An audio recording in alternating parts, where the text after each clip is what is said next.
These are the most common mistakes that people make without even realizing it. They're holding back their performance. In this video, I'm going to be taking a look at 10 different levels of duos. I'm going to be looking at some beginner players up to pro players and everybody in between. That's going to help you guys massively and figure out exactly what common mistakes they are making that are costing them games. Everything in this video is probably going to be something that gets overlooked by the majority of you guys, and it's going to be extremely helpful for you bumping up and having your best ever FNCS. All right, before we get into this, go check out the link down below and leave a like on the video. I'm starting this video off with one of the most simple and easy to implement tips that's going to really help you guys when it comes to any type of tournament, but specifically in duos. And that is really simply, whenever you have a massive advantage in a fight, I'm talking about getting a snipe or getting somebody 1 HP with a beam, or even getting an opening knock in the fight, do not feel the need to rush to end the 2v1. Don't just feel the need to jump in and take a 1v1 to end the fight. This is something I see even pro players do. So as you can see, this player right here, they get the opening knock in the fight. They win that angel right there, and now the other player is left in a 1v2. The only way you lose a 1v2 is by rushing in and doing something stupid in the majority of the time. It's like taking an angel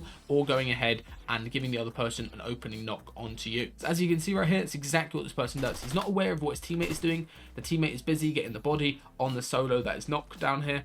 And of course, these guys could easily slow this fight down. But instead, he rushes straight over, gets into a position where he's 50-50 the opponent, doesn't just build and cover his angles and wait for his teammate to come over and help him with all the salute. Instead, he takes the angel, goes down, and now these guys have thrown an entire game off spawn, dying in a 1v2 situation. Just slow down, take your time, and you'll never lose a situation like that. One of the most common mistakes that I see beginner level players do in FNCS, I'm sure you guys have noticed this, is whenever you tag a bad player, is they tend to just run away and panic, right? What you should do instead is whenever you get sniped, whenever you get hit to low HP, is just make space and play nice and slow. So you can see here, this team, one of them got sniped, slightly bad awareness right there, and they get pushed, and they actually do the correct thing in this situation, which isn't panicking and just staying in these wood boxes. Instead, they did a really nice play. They dashed out to the side, they got away from the other team, so created a little bit of space, and then made loads of boxes, right? They made a load of brick boxes, so you can easily refarm brick anywhere on the map. And I'm not talking going jiving style and building a 14x1, right? Instead, just put a couple connected boxes and look for counter damage straight away. It's the most important thing. Let the other team know that you're not completely shit. Let them know that you've got a pair of thumbs or you've got a mouse and keyboard, right? Look for some damage straight away, like he does here. There's a nice peek. Other players getting caught, trying to pressure. Gets a nice tag on him. And now the other player is forced to go back away and heal up. And the key thing is, whenever you get some counter damage on the other team, don't just go super passive and try to heal up.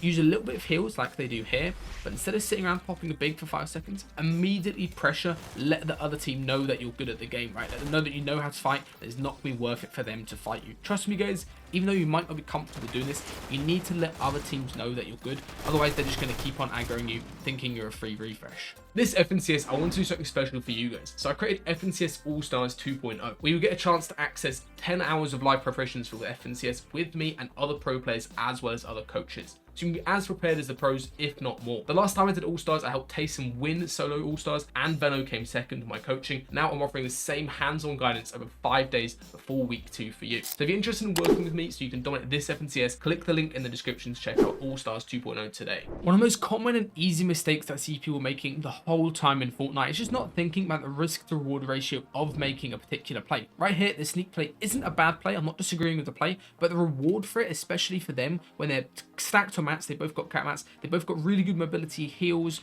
decent loadout, right? The risk to reward here is just not worth it. The risk of getting knocked as you do this play, overcommitting, one of you dying, or a third party coming in, especially since your edge is storm.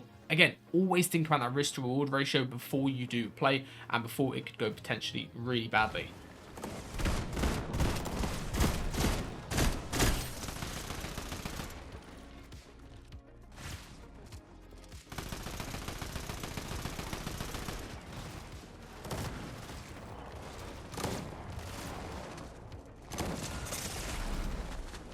And just like that, their entire game is gone. They've wasted 15 minutes plus a 5-minute queue in this high elo, and they've got absolutely 0 points out of this game, and it's costed them the FNCS qual. This next mistake is something really simple and so stupid that it took me a long time to realize it. It's just very simply, the most important thing in any type of mid-game fight isn't about getting loads of damage on the opponents, taking them out quickly, using piece control, anything like that. It's very simply just to not die in that fight, and as long as you keep up the pressure, you'll be normally able to take out the other team, even though it might take a little bit longer. This player right here makes a really common mistake, is they've got a load of damage on this one player that, oh, he's 1 HP, let me jump in, let me overcommit in, and look what they do. They put themselves entirely in the other person's piece, and then run in as a solo on a duo. And of course, it looks like a good play. They look like they can potentially kill one. However, this guy, they hit him down to 30 HP, and then both of them are able to double peek and take him out. And then now, even though these plays are super low, you've overcommitted in, and you've given yourself and got the knock up, and your teammate's not able to clutch up in this situation, and you've wasted an entire game. Guys, seriously, it's so simple, but in duo fights, the most important thing, the majority of the time,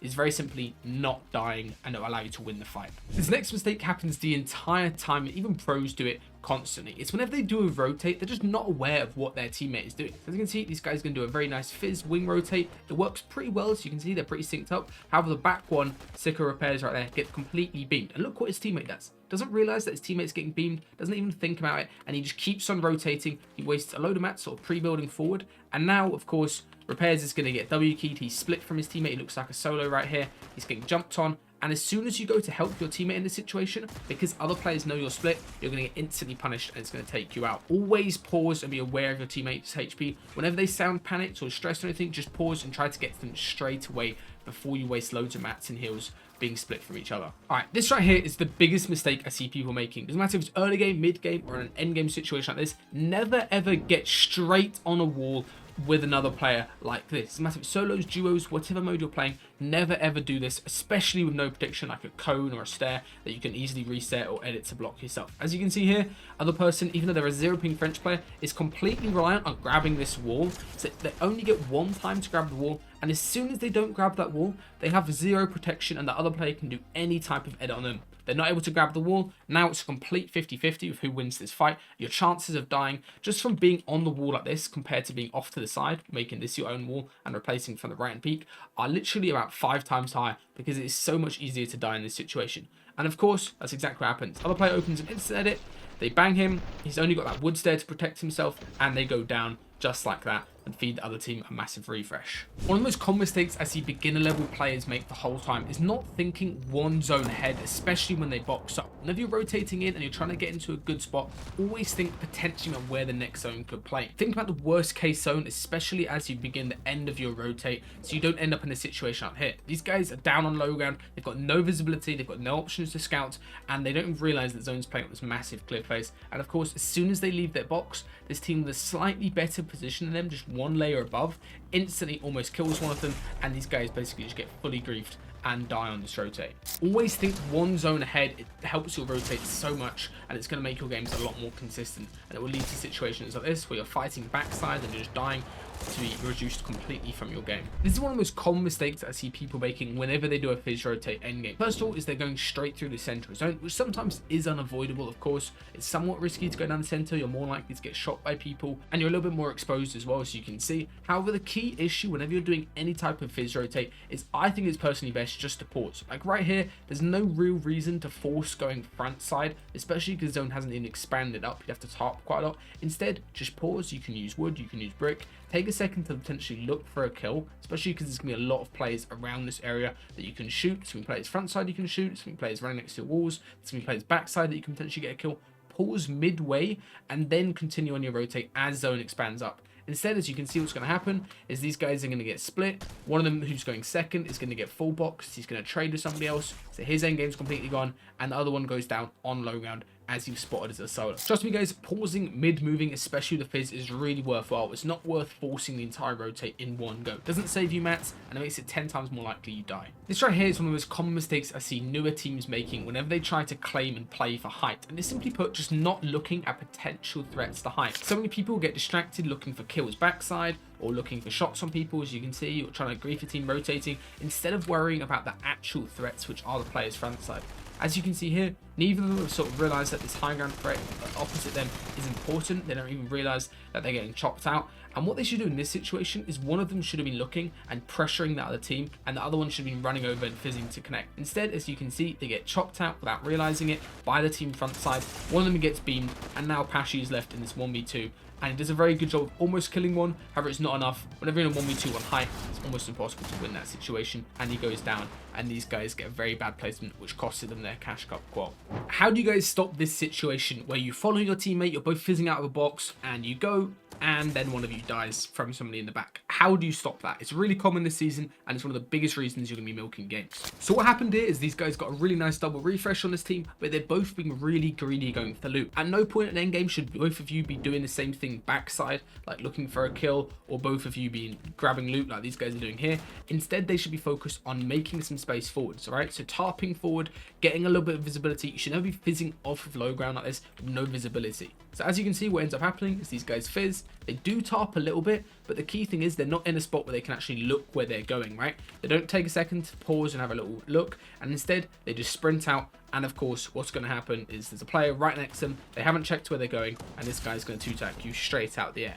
Always spend a bit of time, have a scout before you go, tarp, scout, and then you won't die at the air like that, and you won't waste any games.